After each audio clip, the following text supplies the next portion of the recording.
Assalamualaikum warahmatullahi wabarakatuh. Cantik dengan rekaan terkini, Mira sedang menggayakan busana milik pemilik kediaman ini yang juga merupakan seorang pekerja fashion yang namanya tidak asing lagi dalam industri fashion. Terima kasih kami ucapkan kepada Arma Abdul Rahman kerana sudi membenarkan kami melakukan penggambaran di sini sekaligus Mira menggayakan busana istimewa ini.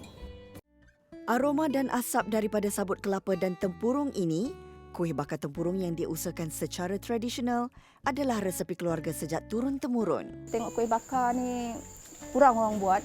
Jadi kita cuba. Bila kita cuba tu ada sambutan dari situ. Jadi kita teruskanlah.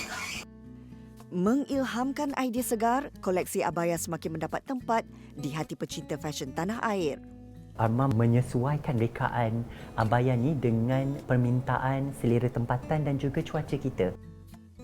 Nak cantik dengan urutan yang dapat memberi kelegaan dan membantu menghilangkan tekanan. Selain itu, teknologi kecantikan terkini bagi wanita yang mementingkan penjagaan kulit wajah. Pertanian yang mudah namun memberi pulangan. Tanaman labu hasilnya boleh dipelbagaikan. Labu emas ni senang nak jaga, serat dia tu halus, dia punya isi dia kuning, pelanggan-pelanggan tu suka.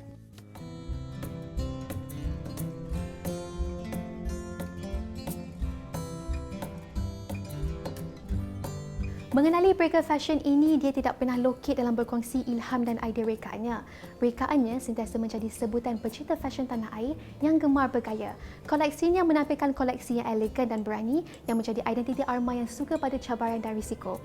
Pada tahun 2020, Arma Ketua mengeluarkan koleksi abaya yang menepati cita rasa wanita masa kini.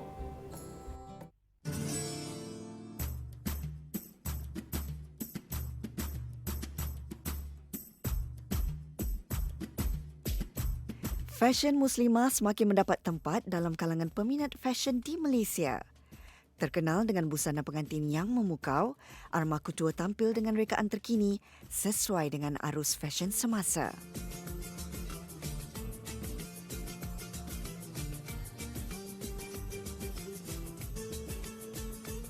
Bila wedding tak boleh dilaksanakan, so maksudnya kebanyakan event juga tidak boleh dilakukan. That's why Arma tampil dengan idea koleksi abaya yang digayakan dengan palazzo dan juga tudung yang satu set.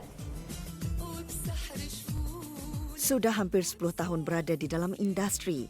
Sebagai pekerja fashion, dia harus sentiasa kreatif mengolah kelainan bagi setiap rekaannya.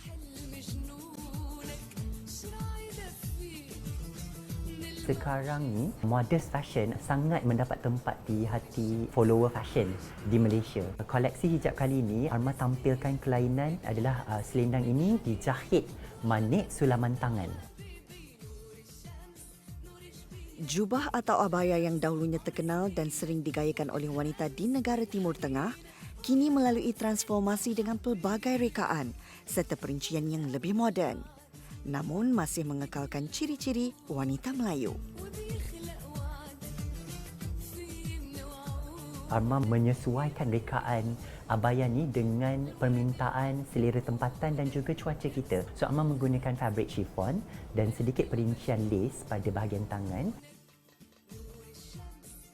Meskipun abaya sinonim dengan warna yang gelap seperti hitam, namun penggunaan warna-warna lembut atau pastel menjadi pilihan mereka muda ini.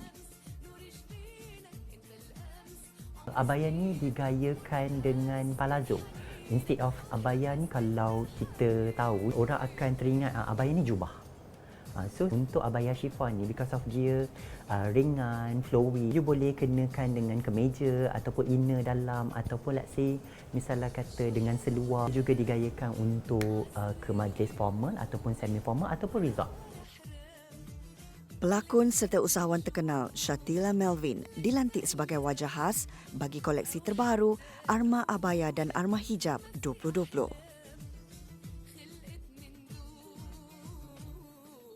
Sometimes as a fashion designer, kita kena ada muse ataupun sumber inspirasi. Siapa yang kita nak rekakan dan siapa yang menjadi orang kata kita punya kayu ukur. So bagi Arma, Shatila Melvin adalah seorang ikon yang walaupun beliau berhijab tetapi beliau masih lagi berfashion. Rekaan abaya dengan gandingan seluar palazzo juga sesuai dengan perwatakan wanita yang berkejaya dan sibuk, namun ingin kelihatan menarik.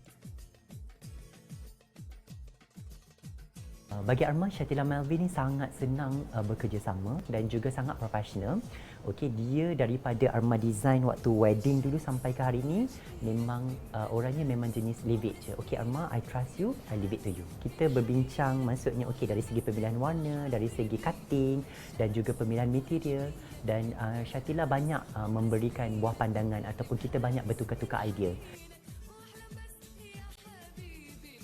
Bagi pandangan Tila, ini adalah satu collection Arma yang luar biasa. Sebab bila orang dengar abaya, orang akan ingat macam oh abaya, jubah. Tapi tak, Arma punya bukan sekadar jubah, dia boleh gaya banyak benda. Sebab apa dia datang benda yang asing.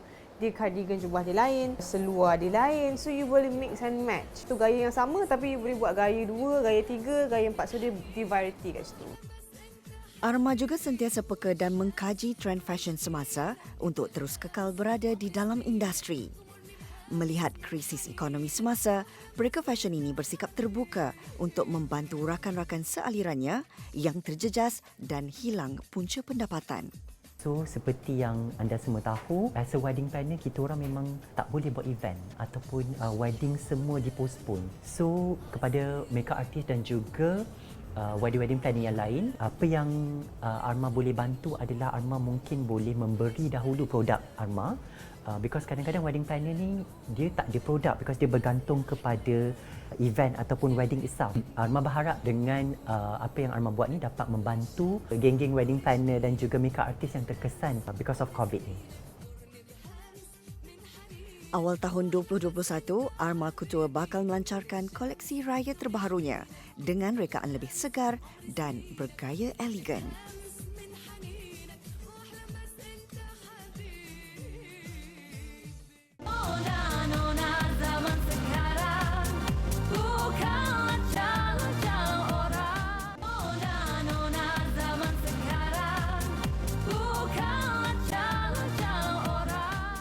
Meskipun sudah ada kuih bakar yang dibakar di dalam ketuha, namun kaedah tradisional tetap menjadi pilihan terutamanya generasi lama yang gemar pada aroma sabut kelapa. Kuih dibakar dengan kayu api dan sabut tetap menjadi buruan penggemarnya. Nur Aisyah, 46 tahun, mengusahakan perniagaan kuih bakar tempurung secara kecil-kecilan di rumah. Keenakan kuih bakarnya sentiasa mendapat permintaan tinggi. Keenakan kuih bakar resepi turun-temurun lebih 60 tahun ini dibakar secara tradisional hanya menggunakan kayu api, sabut kelapa dan juga bahan utama iaitu tempurung kelapa menjadi tarikan orang ramai. Diusahakan oleh Nur Aisyah Lextirinios, 46 tahun yang berasal dari Kuching, Sarawak. Idea ni sebenarnya kita dah pernah buat tapi secara kecil-kecilan lah untuk makan. Ada orang order sikit-sikit. Jadi kita tengok pun orang dah buat benda macam-macam kuih-kuih lain. Jadi tengok kuih bakar ni kurang orang buat. Jadi kita cuba. Bila kita cuba tu ada sambutan dari situ. Jadi kita teruskanlah. Pembuatan kuih bakar secara tradisional tetap menjadi pilihan usahawan wanita ini. Dengan bantuan suami Muhammad Zaidi Abdul Latif, 52 tahun dan anak-anak, mereka menjual sehingga lebih 200 biji kuih bakar dalam sehari. Kuih bakar sebab orang dah biasa dah pakai oven. Jadi kita fikirlah buat kuih bakar ni pakai kayu api ni. Pakai sabut, tempurung. Jadi adalah kelainan daripada yang lain. Kita pun tak buat terlalu manis. Di luar dia garing, dalam dia lembut. Itulah. Bahan bakar untuk yang mudah lah untuk menghidupkan api ini tadi. Sebab kita mula-mula hidupkan api pun kita pakai tempurung dengan sabut tu tadi. Kita beri santan tu daripada dia orang buang tu kita ambil daripada dia orang, jadi kita berilah guna. Setiap hari 10 hingga 17 kg tepung gandum dan juga santan diperlukan bagi menghasilkan kuih bakar. Meskipun baru 2 tahun menjalankan perusahaan ini, Aisyah berbangga kerana kuih bakarnya sering menjadi bualan dan mendapat permintaan yang menggalakkan. Saya buat tu, saya masakkan santan dulu dengan air pandan tu. Lepas tu saya tak pakai sukat, pakai cawan lah. Saya terus pakai kilo ya, berapa kilo hari tengok dia punya santan dia. Kalau sebelum PKP ni banyaklah kita pakai. Tapi dah PKP ni tak adalah, nak kata banyak tu tak adalah. Kalau santan pun kita pakai satu hari pun Hari biasa pun dalam 15 ke 17 macam itulah. Berbekalkan usaha dan semangat, dia tidak berputus asa. Malah cabaran serta turun naiknya perniagaan yang dilalui menjadi penguat untuk terus berusaha menambah pendapatan mereka seisi keluarga. Cabaran tu tetap ada lah, kita berniaga tu tetap ada. Yelah kadang-kadang tu kita bancuh tu, kadang-kadang tu dia cair. Kadang-kadang tu dia keras pun dah, pekat kan. Pekat, jadi kita cubalah. Hari-hari pun kita belajar. Tak lebih dari itulah. Kita memang sentiasa belajar. Di mana kekurangan kita belajar. Apa orang kata tu kita terima lah. Di mana kita boleh terima tu kita terima. Kita belajar dari situ. Menghasilkan kuih bakar tempurung ini memerlukan kesabaran yang tinggi. Selepas adunan kuih bakar dimasukkan ke dalam acuan yang sudah panas, ia harus ditutup dengan menggunakan penutup yang direka khas. Tempurung akan dibakar di atas penutup supaya kuih akan masak sama rata, terutama di bahagian atasnya. Tempurung kelapa yang mengeluarkan bau wangi semula jadi membuatkan kuih bakar ini lebih istimewa dengan rasa asli. Tak ada masalah rasa kalau wanita nak membantu keluarga, membantu suami untuk mendapat lebih kan. Tak salah kalau kita boleh kita buat. Janji kita jangan menyusahkan orang. Buatlah apa yang kita rasa kita boleh buat. Kita teruskanlah. Jangan mengerah-kerah. Itu je. Melihat kepada permintaan semasa, Aisyah percaya dengan setiap rezeki yang diberikan. Lebih mengujakan lagi apabila pelanggan sentiasa berpuas hati dengan kuih bakar tempurungnya. Dan ini secara tidak langsung menjadi tarikan utama jika singgah ke daerah Rembau, Negeri Sembilan. Itu memang seronok lah. Kita tengok orang suka makan, jadi kita pun suka lah tengok orang membeli. Kita pun suka buat. Mesti kena bangga lah dengan pengeluaran tempatan ni sebab orang lain pun, orang luar pun dah suka makanan kita. Kenapa kita tak bangga dengan masakan kita pula daripada pengeluaran kita ni. Dia beruntung mendapat resepi dan tunjuk ajar daripada ibu mertua berserta sokongan suami dan keluarga. Bukan senang untuk menjadi senang. Usaha dan kesungguhan adalah kunci untuk mengubah kehidupan yang lebih baik. Bak kata pepatah, usaha tangga kejayaan. Di mana ada kemahuan, di situ pasti ada jalan.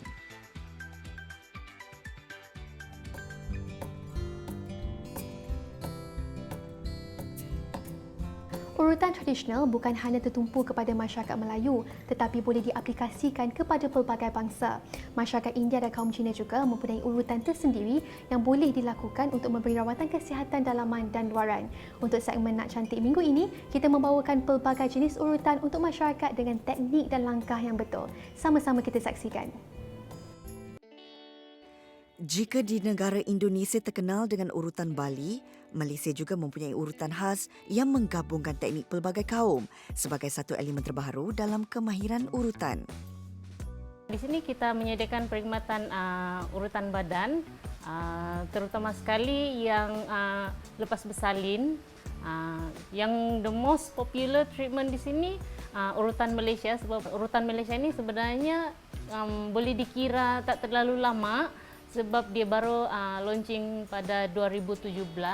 So kita try untuk perkenalkan terutama sekali kepada pelancong, memperkenalkan urutan Malaysia. So setiap kali diorang akan datang ke Malaysia, diorang akan try urutan Malaysia ni. Untuk kita punya spa terapis, apa yang diorang perlu buat semasa kita punya treatment tu, kita punya terapis memang dia akan pakai glove, face mask, face shield. Dengan sebelum treatment pun kita akan sanitize juga untuk customer punya, especially kaki, tangan. Dengan terapis pun kena sanitize diri diorang sendiri. Maksud saya tanganlah sebelum kita sentuh kita punya ataupun mulakan kita punya treatment. Secara khususnya, urutan Malaysia merangkumi urutan kepala masyarakat India, teknik pernafasan Qigong Cina dan rendaman kaki herba masyarakat Melayu. Ia kesemuanya membantu merehatkan dan mengembalikan kesegaran diri. Kita lebih kepada urutan untuk meringankan badan, relaxation. So kalau macam yang di Malaysia ni macam kita terkenal kepada macam buang angin. Biasanya tak semestinya kita untuk yang sakit-sakit badan saja. Sometimes mungkin untuk hilangkan kita punya stres. That's why kita di sini kita ada macam buat treatment yang pendek. Minimum treatment tu kita ada 20 minit. So kalau macam untuk orang yang kerja yang selalu kejar masa, that's why kita menyediakan treatment yang pendek so dia orang macam touch and go macam itulah. Rawatan akan dimulakan dengan urutan di bahagian bahu dan kaki. Angin yang terkumpul pada otot badan adalah antara penyebab utama diri berasa lenguh. Bahagian kaki akan diurut untuk membolehkan pengaliran darah pada organ-organ tertentu berjalan dengan lancar.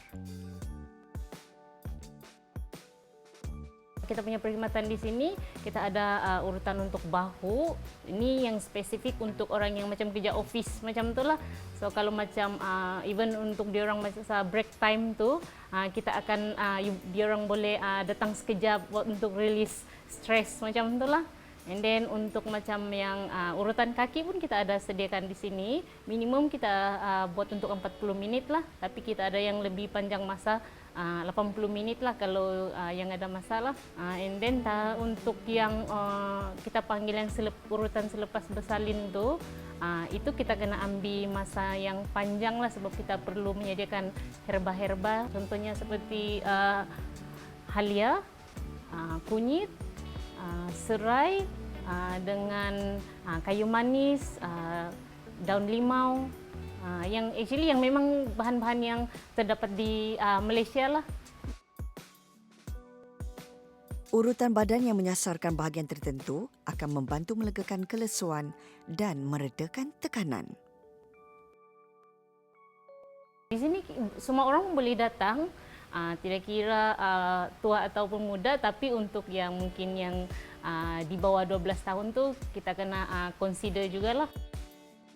Kesibukan harian ada kalanya membuatkan tubuh badan keletihan dan menyebabkan ketidakselesaan sehingga mencecaskan kesihatan. Manjakan diri dengan gabungan urutan terbaru selain mengamalkan gaya hidup yang sihat serta pengambilan makanan yang seimbang.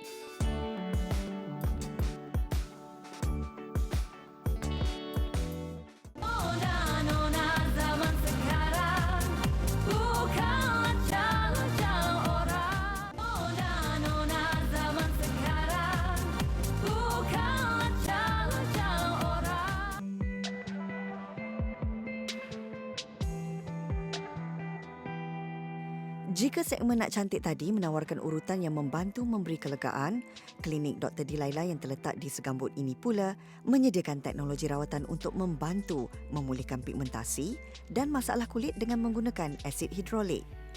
Ia bertujuan mengurangkan kedut-kedut halus dan kulit kering pada wajah.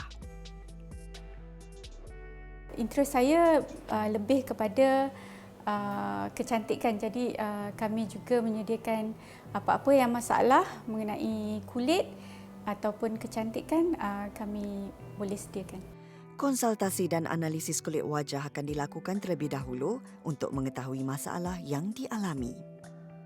Yang ada di sini especially untuk pigmentasi dan kulit yang kekeringan, ya.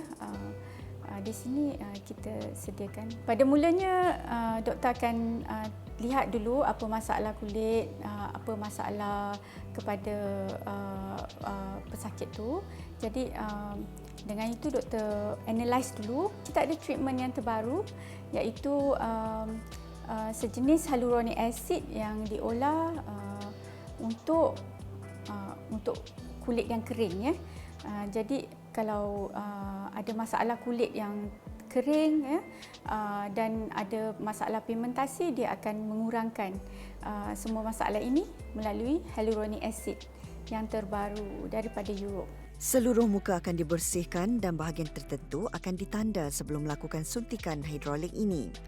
Rawatan ini tidak mengambil masa yang lama dan tidak memudaratkan kulit wajah, malah memberi kesan kesegaran secara semula jadi. Kita sudah cek muka, lepas tu kita akan letakkan krim untuk tak rasa sakit, krim kebas. Dan Profhilo ataupun hyaluronic acid ni very simple, tak perlu apa-apa persediaan pun. Ya, jadi bila datang di sini dan kami akan bersihkan muka dan kami akan memulakan treatment. Rawatan yang paling simple, paling selamat dan dia tidak membengkak ataupun membuatkan mengubah muka kita langsung. Dia hanyalah rawatan untuk kulit yang kekeringan. Mesin khas yang dinamakan Chiro Machine akan digunakan untuk melegakan kulit di bahagian yang telah disuntik. Bagi membantu mendapatkan kesan yang lebih ketara, rawatan hendaklah dilakukan 2 kali setahun. Untuk mengekalkan kecantikan dalaman, kalau ada apa-apa masalah kesihatan nombor 1 dan ada ataupun ada masalah kulit, hendaklah datang ke klinik atau pergi ke doktor, berjumpa doktor supaya kita dapat selesaikan masalah dengan segera. Kecantikan seseorang wanita tentu lebih menyerlah dengan gabungan menyeluruh secara dalaman dan luaran. Rutin penjagaan yang teratur dan teknologi kecantikan masa kini secara tidak langsung membantu mengembalikan keyakinan diri.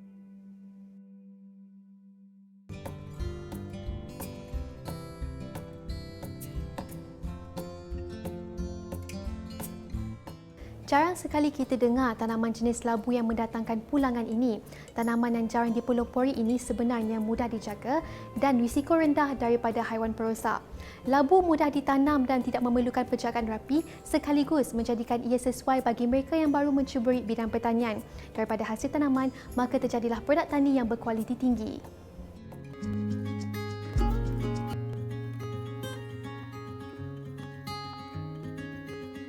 Labu emas ni salah satunya kita senang nak jaga, serat dia tu halus, dia punya isi dia kuning, pelanggan-pelanggan tu suka.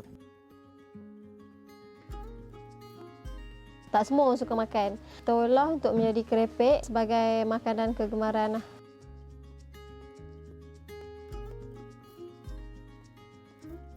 Nak menyediakan dia mudah sebab rebus dia sekejap, nak bentukkan dia memang mudah. Selain dimasak sebagai hidangan utama, hasil tani ini juga boleh dijadikan kudapan ringan yang mengandungi kebaikan tersendiri. Bagi Siti Darilia Nadira Ahmad Supri, 36 tahun, dia yang menjalankan perusahaan keripik sejak tahun 2016, nekat menghasilkan keripik berasaskan buah labu setelah melihat pasaran yang ada. Pada mulanya, suami saya seorang petani. Labu ni kami tanam sendirilah. Kemudian pada hujung tahun 2016, masa tu labu jatuh harga. Jadi kami terpaksa cari inisiatif lain untuk dapatkan kos modal yang kami buat tu. Jadi terfikir idea lah nak buat keripik labu. Bermula dengan mempromosikan produknya melalui mulut ke mulut kepada rakan-rakan dan penduduk kampung, kini keripik labu semakin mendapat sambutan ramai. Bahan-bahan untuk buat keripik labu ni tak banyak pun. Kami cuma perlukan labu, minyak masak dan kami ada buat keripik labu berperisa. Jadi kami perlukan sebut-sebut perisa itulah untuk buat keripik labu. Mula-mula kami potong labu tu kepada beberapa bahagian. Kemudian kami buang biji kat dalam tu. Kemudian kami buang kulit untuk dapatkan labu yang lebih bersih lah kan. Labu yang sudah dibuang kulit dan bijinya akan dibasuh bersih bagi membuang segala kekotoran. Dengan menggunakan mesin yang ditempa khas, dia berjaya menghasilkan hirisan labu yang sama ukuran. Ini penting untuk memastikan keripik labu dapat dimasak dengan sekata. Setelah minyak panas, hirisan labu tersebut akan digoreng beberapa minit sehingga berwarna perang keemasan.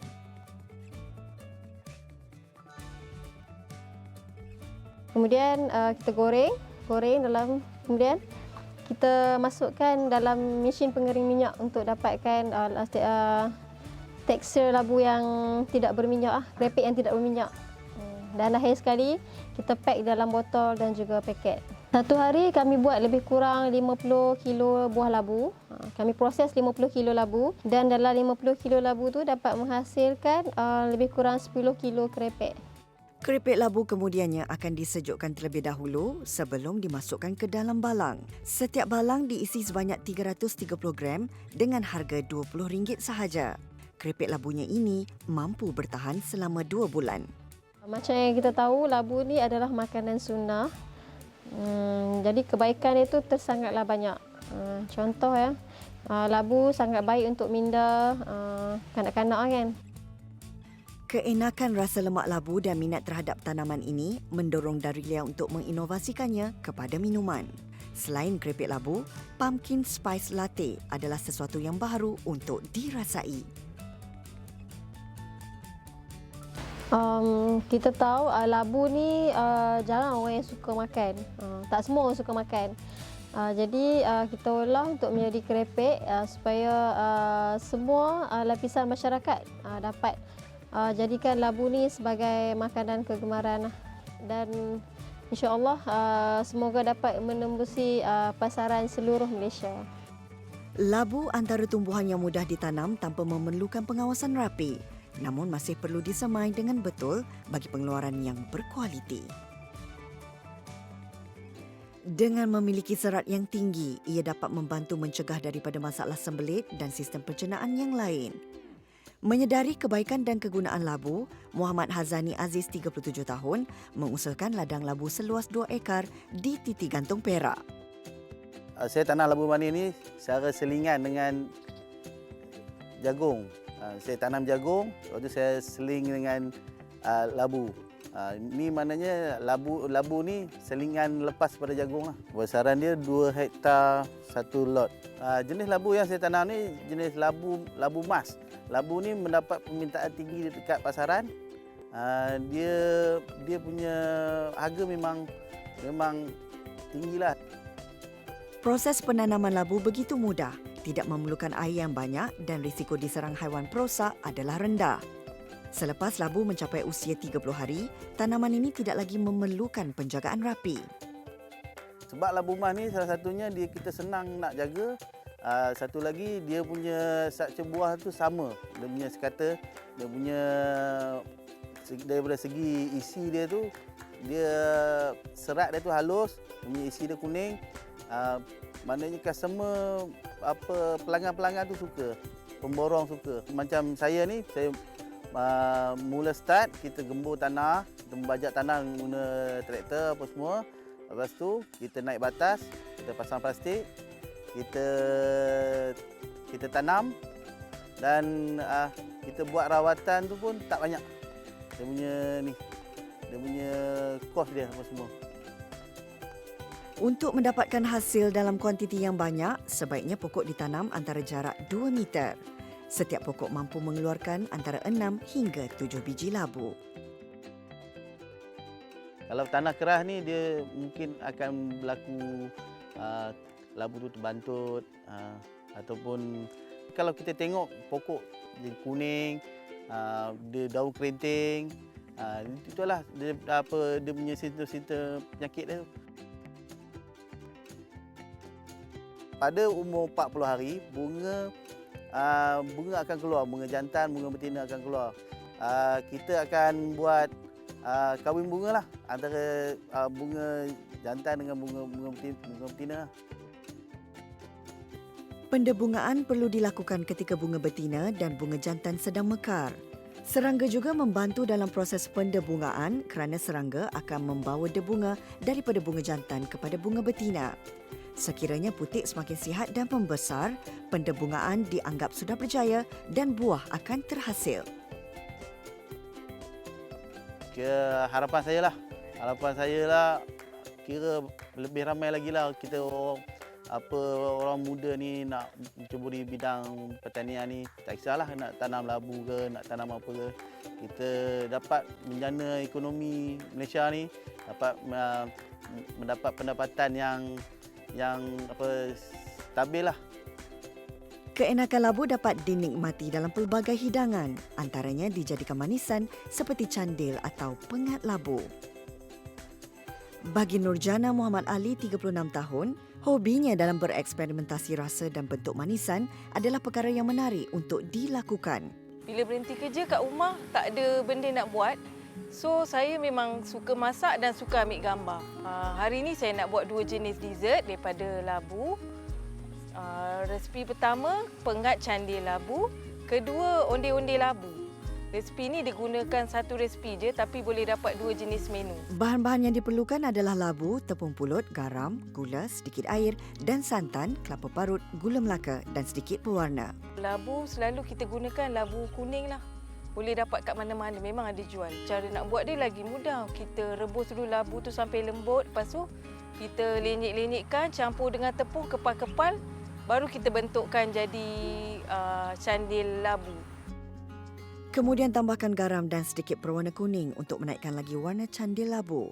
Tepung pulut dimasukkan sedikit demi sedikit bagi mendapatkan tekstur yang diinginkan. Okey, masuk uli tu dia punya tips. Kalau nak labu candil tu sedap, masuk uli tu tak boleh terlalu keras dan tak terlalu lembik. Bila terlalu lembik kita tak boleh buat bentuk labu tu. Kalau terlalu keras, bila dah masak nanti kita makan dia akan jadi liat. Cara nak buat bentuk labu tu senang je. Bila kita dah uli dengan tepung pulut, kita kepal-kepalkan, bulat-bulatkan. Lepas tu bila dia dah bulat tu kita ambil pencongkel gigi, kita tekankan dekat keliling labu tu. Baru dia jadi bentuk labu. Lepas tu dia punya tangkai tu kita bancuhkan sikit tepung pulut, letak warna hijau. Tekan sikit tengah labu tu, kita letakkan tangkai. Penghasilan bentuk manisan ini nampak mudah namun memerlukan beberapa percubaan untuk mendapatkan bentuk yang sempurna. Setelah siap dibentuk, candil akan direbus selama beberapa minit. Sekiranya sudah terapung, bermakna candil sudah sedia untuk diangkat. Kelainan dia, kalau saya selalu tengok Google kan, tengok orang masak pengat labu ni, dia akan buat labu tu dia akan potong-potong je, dia campur dengan kuah santan. Tapi saya lain, saya buatkan dalam bentuk labu. So saya campurkan tepung pulut untuk bentukkan dia jadi labu. Selain candil atau pengat labu, kuih onde-onde berasaskan labu ini pasti menjadi kegemaran ramai. Bahan-bahan dan cara pembuatannya sama seperti candil labu. Namun bentuknya sedikit besar kerana onde-onde perlu diletakkan inti gula melaka di dalamnya. Dough yang diuli bulat hendaklah sedikit tebal supaya terbentuk cantik sewaktu direbus. Kenapa saya suka gunakan labu? Sebab satu, dia senang dapat kat mana-mana dia jual. Lepas tu, dia nak menyediakan dia mudah sebab rebus dia sekejap. Lepas tu bila dah lembut, kita nak lenyek-lenyekkan senang. Nak campur tepung, nak bentukkan dia memang mudah. Okey, lepas saya masak selalu, saya akan tengok hasil dia, saya akan letak dalam mangkuk yang cantik. Lepas tu saya akan susun sampai saya puas hati, saya ambil gambar. Bila dah ambil gambar, dah siap, terhidang atas meja. Bila makan ramai-ramai, tengok bila orang bertambah, orang puji-puji, puji masakan saya. Masa tu saya memang rasa happy sangat. Labu bukan sahaja sedap tetapi penjagaan dan penanamannya yang mudah dapat memberi pulangan yang memberangsangkan. Keripik labu dan pelbagai manisan yang dihasilkan memberi rasa yang enak dan boleh dijadikan sajian seisi keluarga. Pada masa kini, bercucuk tanam antara aktiviti terbaik untuk dilakukan sekaligus meningkatkan keupayaan dan kemahiran diri.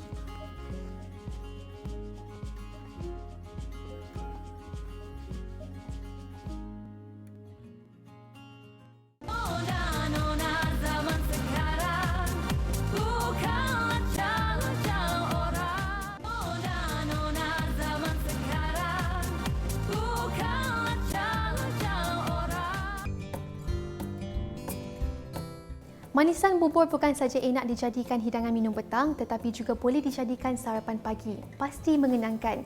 Resepi minggu ini kita akan pelajari resepi bubur jagung dan bubur bali. Rasa manis jagung pasti membuka selera. Bubur bali juga sangat sedap dan mengandungi khasiat tertentu. Jom kita pelajari resepi bubur minggu ini.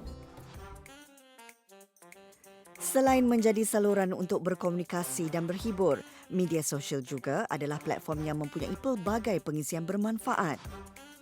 Mula menulis sejak tahun 2011, Azzi Kitchen antara blogger yang terkenal dengan resepi dan tip masakan yang menarik. Assalamualaikum, saya Kak Azzi dari blog Azzi Kitchen. Kepada mereka yang follow saya, pasti tahu yang saya ada menyediakan pelbagai jenis resepi dalam blog saya. Tapi untuk hari ini, saya ingin kongsikan resepi yang sesuai untuk dijadikan hidangan petang, iaitu bubur. Juadah pemanis mulut sentiasa menjadi pelengkap hidangan harian. Kombinasi rasa lemak dan manis pelbagai aneka bubur pastinya menjadi pilihan seisi keluarga. Antara bahan-bahan yang kita perlukan ialah 3 batang jagung manis yang disagak isinya, 1 tin jagung manis, 400 ml santan, setengah cawan sagu, setengah tin susu cair, 100 gram gula, sedikit garam dan juga 1 helai daun pandan. Didihkan air, masukkan sagu dan masak sehingga kembang. Kemudian, toskan dan biar seketika.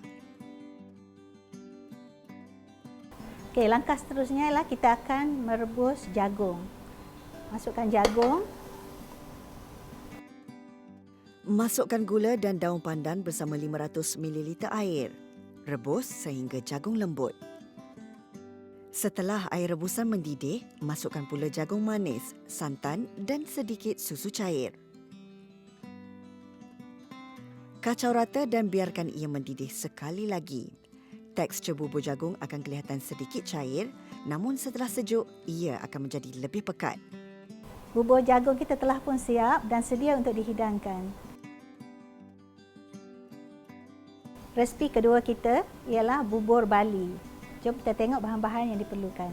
1 cawan bali yang telah direndam, 3/4 cawan gula pasir, 2 sudu besar gula merah, sehelai daun pandan, 1/2 cawan santan dan sedikit garam. Masukkan gula,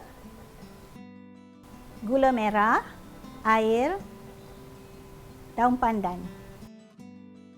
Kacau seketika sehingga gula larut sepenuhnya. Biarkan mendidih dan tapis. Inilah air gula yang telah kita tapis. Langkah seterusnya ialah kita akan masukkan bali yang telah direbus. Sekarang rebusan bali kita pun dah mendidih, jadi kita boleh masukkan air gula.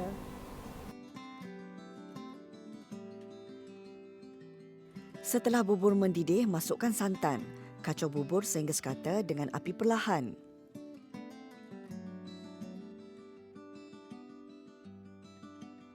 Bubur Bali dah siap. Inilah 2 resipi bubur ringkas yang sesuai untuk dihidangkan minum petang seisi keluarga. Jangan lupa ikuti saya di sosial media Azzi Kitchen untuk pelbagai resipi yang menarik. Selamat mencuba. Resepi yang ringkas bukan sahaja sesuai untuk minum petang, malah sebagai sarapan pagi. Mengeluh akan membuatkan kita rasa tertekan, sedangkan bersyukur itu membawa kita kepada jalan kemudahan. Sentiasa mengucapkan terima kasih dalam apa jua yang berlaku dalam kehidupan kita. Terima kasih sekali lagi kami ucapkan kepada pemilik kediaman kerana sudi membenarkan kami melakukan penggambaran di sini. Seperti biasa, jangan lupa layari laman Facebook atau Instagram kami TV3 Nona, dan jika anda mempunyai sebarang pendapat ataupun komen, bolehlah emailkan kepada kami di nonatv3@gmail.com. Wanita inspirasi semua, kita jumpa lagi pada minggu hadapan. Saya Mira Filzah. Assalamualaikum. Sri Kandi masa kini yang bekerja ya